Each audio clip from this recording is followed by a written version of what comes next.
Hey world, running a little late tonight. Uh, Today was a pretty amazing day, right? I had a great morning, did live earlier with Annie, that was fun.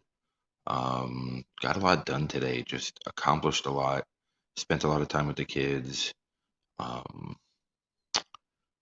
it, what I'm learning today, and what was apparently clear today, um, is that when you fight resistance, it's going to keep presenting itself, right? It's going to keep showing itself in different ways until you find a way to accept it. So, one thing that I learned today is from fighting the resistance is I need to just allow, and I need to not have my emotions attached at all. Um, I get overly emotional about things, and my empathic abilities are just too strong sometimes, right? And they eat away at me.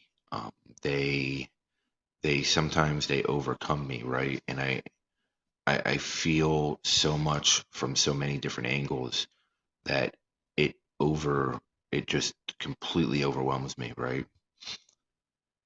So what I've learned from today is that words are useless. Now let me explain that, right? There's words that have power. Words have an enormous impact on us. They can help us, they can hurt us, they can lift us up, they can crumble us, they can carry us forward, they can kick us down. But at the end of the day, what really does it is actions, right? And actions always speak louder than words. And actions are truth. Actions are tangible. Words are useless. Words are empty. Um, Now, I'm not saying that every word is empty, and I'm not saying that everyone that uses words in specific ways is empty. But when you hear the same repetitive words over and over again, but there's zero actions to match, it becomes a waste and it becomes very useless and almost unbelievable. Um, but I still give words power, and I allow that to happen to me sometimes. Words are Words are dangerous. On a humanistic level, right? We hear words and we want to believe them. We want to accept them. We want to take it at face value and believe that there's some type of emotional tie to it. But at the end of the day, if the actions don't back up the words and there is no action behind the words, then how full are the words, right? If you're in a business deal and somebody's telling you, you're going to get the contract, you're going to get the contract, but you never received the contract.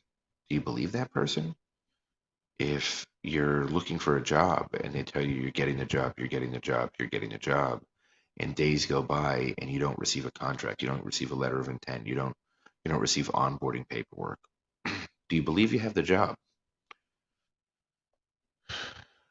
So what I think I'm realizing today is we want to see the best in people, and I always want to see the best in people, and I always want to believe people at face value.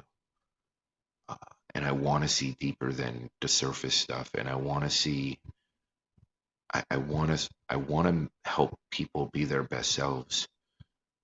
But you can't help people that aren't willing to do the actions to help themselves.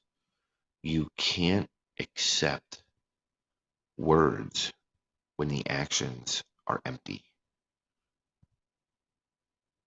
It's been a very long day. It's been a great day, right? Like, I had an amazing day. I had a couple hours that really sucked, because I let it get in my head and I allowed it to control me and I allowed words to control me. but the actions aren't matching. So why should I let the words control me? It comes down to, if we're in a position where we want to believe and there's a sliver of hope that these words will come true, but there's zero actions to support it, zero, then we're really wasting ourselves on that opportunity or situation or circumstance.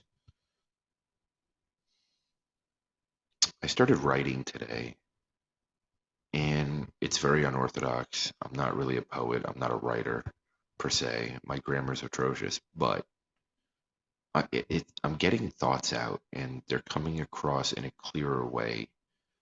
And I did a bunch of them today. I think I wrote like 4 or 5 things, which for me is a lot because, yeah, I mean, I journal, I write out my, whatever's bothering me, but I don't just write to write. I don't just write to clear my thoughts up, and I don't just write to put my thoughts on paper. I think at some point I'm going to share these writings with the world because the questions that I'm asking, the ideas that I'm putting on paper are very similar to what I'm doing here, except it's very simplistic and very clear. Over time, as I'm evolving, I'm learning that my messaging, my brand, right? Many people call it, but it's really just me. My truest self is about reaching and impacting and helping others be their best selves. And I leverage my vulnerability, right? Because my vulnerability is truth. My vulnerability is my truth. And it's what gets me closest to my truest self. It's something I'm very good at, right? Like I cried for a couple hours today. I was laughing for a while. I was happy. Um, but then I felt old habits come up. And some of these old habits are just toxic to me, right? And I think in some ways, the only way to remove those habits or improve on those habits is to allow the feelings, but also take them with a grain of salt, as the words without actions are empty. I spent a lot of today reflecting and a lot of today learning and a lot of today absorbing what I've been going through over the past week because I've evolved so much this week and I've overcome so much this week personally, emotionally, spiritually, right? This was a huge growth week for me. A ton of pain, a ton of agony, a ton of hurt. Um, and that's okay, right? We need to feel that and we need to allow that to happen. Sometimes the pain is the best thing for us. The pain reminds us what we're fighting for. The pain reminds us that this is where growth needs to stem from, that this is where we need to learn. I think this week was one of the most important, valuable learning weeks for me because I slipped a little bit, I caught myself, I slipped a little bit, I caught myself. And it all revolves around the same situation slash circumstance, that wanting to validate myself through another or wanting to pretend that I could feel loved from somebody who just doesn't have it to give. Wow, that's a big wow. Um, I think at the end of the day, what it comes down to is it's time to be just me. It's time to focus on being my best self. It's time that other than my kids, everything else comes second. And most of the times my kids have to come second too. Because if I'm their only caregiver right now and I'm not taking care of me, then what use am I to them? I think there's a lot to be said for that statement. There's a lot to be said for realizing that just because I am putting myself first in a lot of ways, I've got to put myself first in every way. And I haven't been doing that enough this week. You know, I want, in some ways, I'm still seeking that outside approval from certain people. Not everyone like I used to, right? I'm not like that people pleaser and trying to just bend over backwards to be there for everyone else but me. But what I am doing is I'm giving somebody so much power over me that I'm allowing it to really affect me in ways that can take me off track and take me off my path. I need to change that dynamic because my path is unique. My path is going to benefit people, going to help others, going to benefit humanity. And I can't sacrifice that for the sake of wanting to be something for one person. It's my water. That's what I was missing. It takes a lot for us to be our best selves. We're living in a world of technology, instant gratification. We need that immediate fix, right? Like drugs or technology or instant reaching out and getting a hold of somebody. Technology is the most amazing thing ever, right? Because I could sit here and talk to somebody in China real time. You know, you go back 100 years, it wasn't possible. You go back 1,000 years, I mean, it wasn't even realized, right? So there's a very dynamic shift going on right now, and it's a transformational awakening wave across the world spiritually. And there's lots of people that are lost and confused in this. There's lots of people that are overwhelmed because they don't know how to handle it. So I think it's more now than ever is a time for people that are awake, even if just partially, to reach out and make sure everyone's okay. Because I've been checking in on people and not everybody's doing great. I've been checking in on people and they don't know how to handle themselves. They don't know how to handle situations. They don't know how to handle circumstances. There's a lot of chaos in the world today. And this shift that's going on is supposed to, in a way, make it much better for humanity. But there's also a lot of pain in that. So if those of us that are awake aren't getting ready or aren't willing to help or aren't willing to share insights, then who are we doing a disservice to? Everyone, including ourselves, right? Because as we help others, we learn about ourselves. You know, 9 times out of 10, when I give somebody else advice, it's something I need to hear for myself as well. And, you know, there's something to be said about learning from your own voice rather than somebody else's. There's something to be said about absorbing so much information that you have information overload. And when you're ready to hear something in your own way is when you process it. This is a very confusing world. This is a very upside down world. But this is a world that can be fixed. This is a world that humanity can unify, come together, and overcome everything that's going on. But there has to be that belief. There has to be that faith. And I'm not talking about a specific religion, right? All religions have validity to it. All religions have a belief structure, moral grounds, and teach us ways, right? They all have their different ceremonies, traditions, um, but their core belief a lot of times goes back to the fact that treat others the way you want to be treated. You know, do no wrong, stuff like that, right? And these are very fundamental things. These are things that just as people, as humans, right? We should be able to do that for ourselves. We should be able to, you know, do it for others, right? It shouldn't be that complicated. But after a while, I think we get jaded over time.